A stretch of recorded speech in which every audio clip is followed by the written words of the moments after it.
lấy cho giờ fly nó là các cái hàng BSF ng ảnh là câu ní ở sông miền bong ôn là đăng thì chỉ vì xét bong ôn này còn trăm mòn trăm cả ngàn trăm tiên trăm bảo phê tây nhưng chấm đánh ban là câu sạch cháo này vì trăm tới chạp thốn từ lưỡi sạch trăm dương ở đôi chấm này thì xa ở đôi chạp xong chấm này dương xem thì vì miền protein của nó ấy cho lọc pi đập tám tới mà thấy ngày anh nó kêu việc là ồแต่บัดhaแต่ลึกนั้นคืออาจจะสีบ้านโปรตีนการทะเลไอខ្ញុំឈ្មោះជឿនទៅរងរស់នៅភូមិត្រីតខាឃុំដាក់អំពើស្រុកអង្គស្នួខេត្តកណ្ដាលបងហេតុផលដែលខ្ញុំចាំខ្ញុំឃើញមានអត្ថប្រយោជន៍ច្រើនទៅលើតកៅហ្នឹងទី1គឺចំណីនឹងឯងចំណីវាយើងអាចឲ្យជាចំណីមន់ចំណីកែបចំណីត្រីអីចឹងណាបងព្រោះថាខ្ញុំចាំប្រភេទពួកសត្វទាំងអស់ហ្នឹងអាហ្នឹងបើនិយាយពាក្យពេញគេហៅថា black soldier fly black soldier fly ហ្នឹងដែលពាក្យកាត់គេហៅ BSF ហ្នឹងឯងនៅក្នុងស្រុកយើងចាំអត់ទាន់ទលំទេបងគឺមានតិចនៅឡើយទេពី3ខែនេះបងអត់យូរទេប៉ុន្តែគាត់ថាខ្ញុំចាំពី3ខែនេះឃើញថាឧបសគ្គក៏ច្រើនមួយវិញទៀតផលចំណេញដែលយើងមើលទៅក៏វារៀងច្រើនដែរព្រោះថាខ្ញុំអាចឲ្យមន់ទីបាន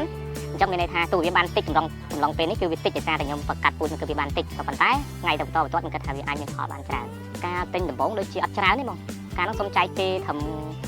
20-30ដុល្លារតែប៉ុណ្ណឹងតែការហ្នឹងគឺយើងបានតិចដែរយើងបានតិចដែរអញ្ចឹងយើងយកមកកាត់តវាមានងាប់មានអីខ្លះអញ្ចឹងណាបងព្រោះយើងដំបូងគឺយើងអត់ទៅចេះអញ្ចឹងក្រោយពេលមកទៀតវាចេះតែមកដល់ឥឡូវហ្នឹងឯងផលិតបានតកៅហ្នឹងគឺ3អាងហើយ3អាងមួយអាង1ម៉ែត្រគុណនឹង1ម៉ែត្រកន្លះហើយមិនមែនតែប៉ុណ្្នឹងទេដោយសារតែខ្ញុំលក់ខ្លះលក់ចេញខ្លះអញ្ចឹងទៅគឺយើងអាចមានន័យថាមានកូនហ្នឹងបញ្ញោះហើយឲ្យវាខ្លាចជាមេពូជបានដោយសារតែយើងលក់គេចេះសុំចែកអញ្ចឹងណា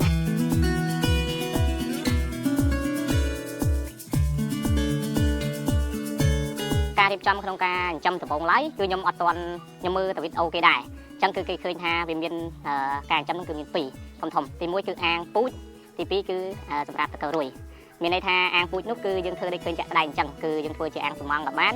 យើងធ្វើជាអាងតង់ក៏បានក៏ប៉ុន្តែបើសិនជាល្អខ្ញុំគិតថាធ្វើជាអាងសំងទៅព្រោះថាវាមានទំនាលសម្រាប់ឲ្យវាឡើងដើម្បីខ្លាចជាតកៅខ្មៅហើយអាងកន្លែងមួយទៀតនោះគឺកន្លែងរោងរួយអញ្ចឹងរោងរួយនោះក៏វាសំខាន់ដែរយើងអាចប្រក់សង្កសីពាក់កណ្ដាលនិងប្រក់ជាសង្កសីថ្លាពាក់កណ្ដាលទៅឬក៏តង់ពាក់កណ្ដាលទៅដើម្បីយកវាមកសម្រាប់ផលិតជាពងឲ្យយើងភ្ញាក់តហ្នឹងឯងមូលហេតុដែលធ្វើឲ្យទៀលហ្នឹងគឺជាអាងមេពូជពីព្រោះថាមេពូជវាត្រូវការនៅពេលដែលវាពីតកៅពីកូនតកៅដល់តកៅសាច់ហើយបានវាទៅជាតកៅមេពូជហ្នឹងវាខ្លាចទៅជាតកៅខ្មៅអ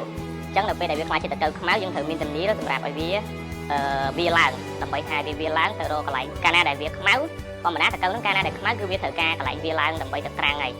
ដើម្បីឲ្យវាខ្លាចទៅជារុយមេពូជនេះគឺវាអត់ដល់ដំណាក់កាលនេះគឺវាលែងស៊ីអីហើយវារស់ទៅលើកម្ដៅថ្ងៃវារំពឹងជាងគេទៅលើកម្ដៅថ្ងៃឃើញបងមានឃើញរោងនេះបាទកណាត់នេះវាមាន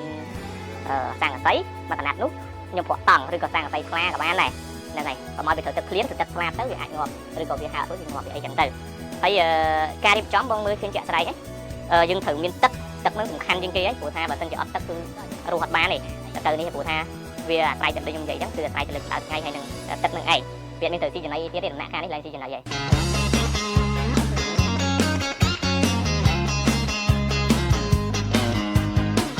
បើសម្រាប់មេគឺរុយព្រោះថាហ្នឹងវាវត្តពីតកៅហើយទៅជារុយវាដូចតែរុយយើងផ្សេងនៅតាមតំបន់យើងចឹងវារុយចឹងប៉ុន្តែក៏រុយនេះខ្លួនវារៀងវែងហើយតកៅវាក៏រៀងធំជាងប្រភេទតកៅយើងធម្មតាដែរគេចាំទៅគឺវាកើតចេញពីរុយហ្នឹងឯងរុយនេះចន្លោះពី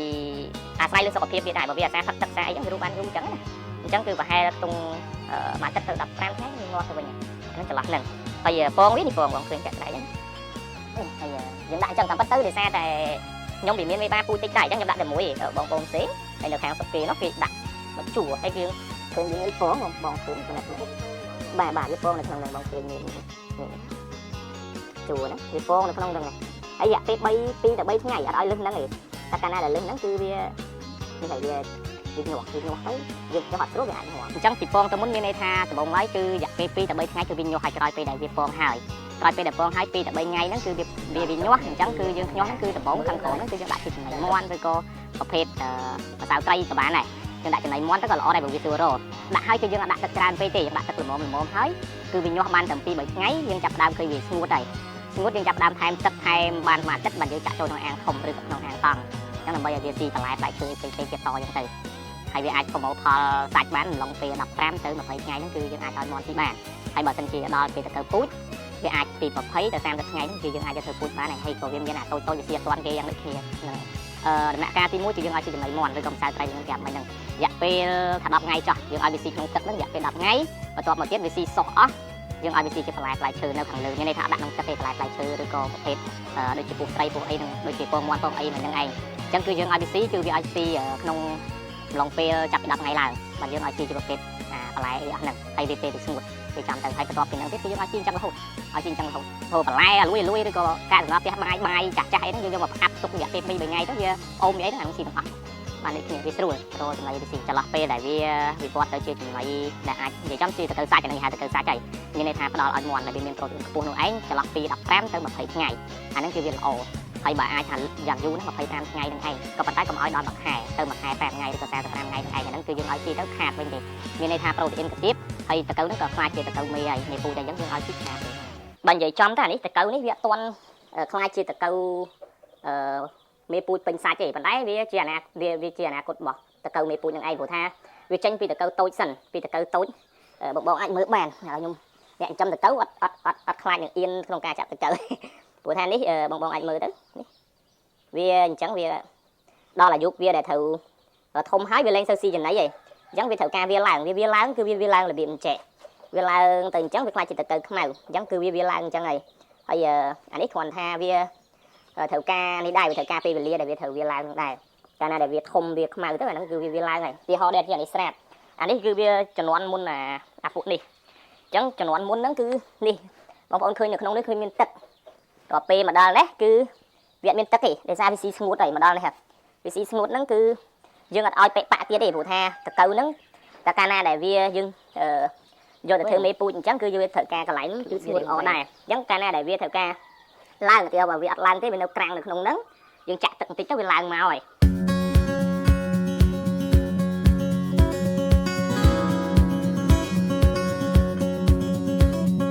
តើនេះបើយើងនិយាយចំទៅតាក់ទងទៅនឹងការផ្ដល់ចំណី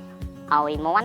់ក្នុងសារធាតុចិញ្ចឹមនោះគឺវាបបោទៅដល់ជាតិខ្ទិះវាហ្នឹងគឺជាប្រភេទដូចទៅដល់គោអញ្ចឹងដូចយើងដូចចលៀនក្រហមចលៀនអីចឹងវាមានជាតិប្រភេទយើងមិនដឹងថាវាមានអីខ្លះនៅក្នុងហ្នឹងទេណាប៉ុន្តែគ្រាន់ថាបើប្រៀបធៀបជាមួយនឹងចំណីទីផ្សារប្រៀបធៀបជាមួយនឹងបន្លែផ្សំរបស់យើងគឺវាធំលឿនជាងហើយវាជាធម្មជាតិរបស់សត្វទាំងឯងវាចូលចិត្តស៊ីបើនិយាយចំទៅធម្មជាតិរបស់ប្រភេទតកូវនេះវាមានផលប៉ះពាល់ទេបើយើងនៅលើពិភពលោកយើងចំតែពួកហ្នឹងអញ្ចឹងណាហើយមួយវិញទៀតបើសិនជាវាប៉ះពាល់ដោយសារតែចំណីដែលយើងផ្ដល់ឲ្យមានន័យថាប្រភេទមេរោគដោយសារអីទីមួយសត្វដែលយើងឧទាហរណ៍ថាបងប្អូនខ្លះគាត់មិនដាក់បន្លែដាក់អីគាត់ឲ្យយកសត្វងាប់សត្វអីដែលវាអត់ដឹងប្រភពច្បាស់លាស់អញ្ចឹងទៅយើងយកមកឲ្យប្រភេទតកូវនឹងស៊ីអញ្ចឹងកាលណាតកូវនឹងវាស៊ីវាចាប់ផ្ដើមឆ្លងមេរោគនៅក្នុងតកូវនឹងឯងអញ្ចឹងបើសិនជាខ្ញុំគិតថានៅក្នុងតកូវនឹងបើសិនជាវាឆ្លងមេរោគហើយដំណាក់កាលហ្នឹងគឺវាងាប់ហើយវាងាប់តាំងពីកាលហ្នឹងវាមានបញ្ហាទៅលើតកូវនឹងតាំងពីដំបូងយើងមិនចាំទៅដល់សត្វចិញ្ចឹមផងអញ្ចឹងមានន័យថាឆ្លងកាត់បទពិសោធន៍របស់ខ្ញុំគឺបើសិនជាមានផលប៉ះពាល់វាប៉ះពាល់ដល់តកូវមុនឯងប៉ុន្តែបើសិនជាវាខ្លាចជាតកូវសាច់ឲ្យស្លាប់ស៊ីហើយអញ្ចឹងគឺវាអត់មានផលប៉ះពាល់អីទៀតទេបងយើងអត់ឲ្យវាស៊ីតកូវសុទ្ធមកងាយមាន់ឬក៏ប្រភេទត្រីផ្សេងៗណាបើត្រីយើងអាចឲ្យស៊ីសុទ្ធបានតែបើមាន់យើងអាចឲ្យស៊ីសុទ្ធទេវាត្រូវការបន្លែវាត្រូវការបន្ទុកពោតអីចឹងណាបងតាមរយៈយើងសំចឹងទៅប៉ុន្តែគាត់និយាយទូទៅយើងឲ្យវាស៊ីក្នុងមួយថ្ងៃម្ដងឬក៏2ថ្ងៃម្ដងតកូវហ្នឹងយើងឲ្យវាស៊ីគឺទីហោ2ពេល3ពេលក្នុងមួយថ្ងៃសម្រាប់មាន់សាច់អញ្ចឹងយើងឲ្យវាមួយថ្ងៃមួយពេលទៅតកូវហ្នឹងអញ្ចឹងមួយពេលគឺយើងដាក់ពេលថ្ងៃវាស៊ីនិយាយឡើងយើងសំចំណីផ្សេងៗទៀតចឹងយើងអត់លាយបទពិសោធន៍របស់ខ្ញុំក្នុងមាន់100ក្បាលក្នុងមួយថ្ងៃវាអាចស៊ីចំណីចន្លោះពី5ទៅ6គីឡូអញ្ចឹង5ទៅ6គីឡូហ្នឹងគឺខ្ញុំឲ្យស៊ីចំណីតកូវហ្នឹងឲ្យស៊ីត្រឹម30% ទេ 30% ទៅ 40% នៃចំណីរួមទាំងអស់ដូចជាបន្លែដូចជាផ្សេងៗអញ្ចឹងណាអញ្ចឹងប្រហែលជាខ្ទង់ចន្លោះពី2ទៅ3គីឡូហ្នឹងឯង2គីឡូខ្ទង់ប៉ុណ្ណឹងហ្នឹងឯងចំពោះទីផ្សារយើងមានបែងចែកចេញជា2យើងអាចលក់តកូវសាច់អីគេសម្រាប់ឲ្យមាន់ស៊ីបានទេព្រោះថាយើងធ្វើអញ្ចឹងទៅអ្នកដែលយើងយកទៅហ្នឹងក៏គាត់ខាតមានន័យថាគាត់ខ្ញុំលើកទឹកចិត្តឲ្យគាត់ចាំខ្លួនឯងវិញមានន័យថាគាត់ទិញជាមេពូជតកូវក៏បានតកូវខ្មៅដែលឃើញមិញហ្នឹងណាទី1ទី2គឺពងរុយប៉ុន្តែភាគច្រើនដែលខ្ញុំជួបប្រទេសនេះគេទិញតែពងរុយឯងតិចតួចចឹងទៅគេសុំចែកពាក់កណ្ដាលកន្លះខាំក្រោមកន្លះខាំចឹងណាក្រោមកន្លះខាំវាច្រើនដល់មួយខាំទេព្រោះថាវាតម្លៃវាក៏ខ្ពស់តាមហ្នឹងដែរអញ្ចឹងគឺយើងអាចចែកឲ្យគាត់ចឹងទៅយើងត្រៀមទៅចែកតិចក្នុងការភ្ញាស់ចឹងពីដំបូងចឹងទៅអាហ្នឹងទីផ្សារតាក់ទងទៅនឹងការលក់ពងតប៉ុន្តែបើសិនជាឲ្យថាអូត្រូវតែលក់ប្រភេទតកូវសាច់នឹងទៅឲ្យបងប្អូនផ្សេងៗទៀតខ្ញុំគិតថាវាអត់ទៅចំណេញអញ្ចឹងខ្ញុំអត់ទៅលក់ចឹងទេខ្ញុំលក់ជាពងវិញល្អជាងឬក៏តកូវខ្មៅដែលវាក្រៀមហើយការខ្ញុំទិញដំបូងមកខាំវាចូល70ទៅ80ដុល្លារហើយអញ្ចឹងបើសិនជាអត់អាចថាខ្ញុំអត់លើកទឹកចិត្តថាម្ដងពេញប៉ុណ្ណឹងហ្មងទេព្រោះថាយើងចាំដំបូងយើងធ្វើធំកន្លះខាំឬក៏ពាក់កណ្ដាលកន្លះខាំទៅបានហើយធំ$25ទៅ$50ហ្នឹងទៅពេកហើយបើចាំទៅច្រើនពេកទេព្រោះថាបើយើងទិញច្រើនពេកក៏មិនប្រកាសថាយើងធ្វើបានដែរព្រោះយើងដំបូងអញ្ចឹងព្រោះថាខ្ញុំដំបូងក៏ចាំមកងាប់ដូចគ្នាដែរវាអាចមានផលប៉ះពាល់ដូចគ្នាហ្នឹងហើយបទពិសោធន៍ខ្ញុំចាំរយៈពេលកន្លងមកនេះខ្ញុំគិតថាមានតែ 2ធំទី1គឺសត្វស៊ីនឹងមានន័យថាដូចជាប្រភេទសត្វនិយាយទៅបើសិនជារោងយើងពាត់អត់សូវល្អដល់សត្វចូលស៊ីនឹងយ៉ាប់ហើយសត្វដូចជាប្រភេទអាឡូកាកែវស្អីហ្នឹងអាហ្នឹងវាចូលចិត្តណាស់ទី1ទី2កង្កែបគូហ៊ីងអីហ្នឹងក៏វាចូលស៊ីដែរពេលខ្លះហើយអាតកៅអាកដុលនោះក៏វាស៊ីដែរវាស៊ីអញ្ចឹងទៅវាខំវាអីអញ្ចឹងទៅធ្វើឲ្យតកៅយើងវាងាប់ចឹងកាវាខំចោលអញ្ចឹងទៅកាខំស៊ីមួយឆ្អែតវារត់ចេញអញ្ចឹងទៅខ្លែងប្រគួយអញ្ចឹងទៅអាហ្នឹងទី1ទី2គឺជាមួយនឹងសម្ោចកាលណាដែលយើងគ្រប់គ្រងសម្ោចអត់ស្រួលហើយបើយើងបាញ់ថ្នាំឧទាហរណ៍ថាខ្ញុំដំបូងខ្ញុំបាញ់លេងតែថ្នាំរុយតែថ្នាំបាញ់មុខយើងហ្នឹងបាញ់ទៅងាប់ដោយទាំងតកៅអញ្ចឹងគឺយើងអត់អាចប្រើអញ្ចឹងបានទេយើងប្រភេទគេមានថ្នាំគេសម្រាប់ដាក់ជាមួយនឹងប្រភេទសម្ោចហ្នឹងប៉ុន្តែវាអាចងាប់សម្ោចទេថាដេញវាអញ្ចឹងណាដេញវាទៅក្រៅអញ្ចឹងទៅហើយវាអត់ហ៊ានមកទៀតទេចំតាមម្ដៅហើយចំរាល់ថ្ងៃនេះចំមានដូចជាខ្យងដូចជាកែបដូចជាបកងក៏តិចតួចដែរហើយនឹងមន់ហ្នឹងឯងកម្រងខ្ញុំគិតថាបើឥឡូវនេះខ្ញុំកំពុងដើរស្រួលការផលិតក៏វាស្រួលអត់ជាឧបសគ្គសម្រាប់ខ្ញុំព្រោះថាយើងដឹងថាឧបសគ្គវាមានហើយសត្វខ្លាញ់ហើយនឹងចំណីនឹងឯងចំណីជូរប្អូនហ្នឹងក៏អាចខ្ញុំភ្លេចលើកឡើងហ្នឹងតិចទៀតចំណី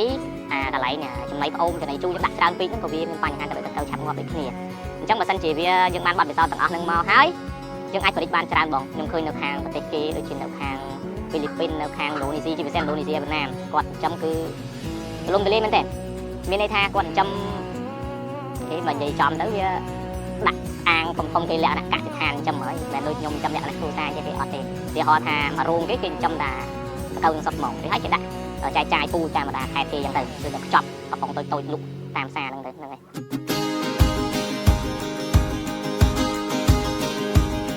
អានេះរោង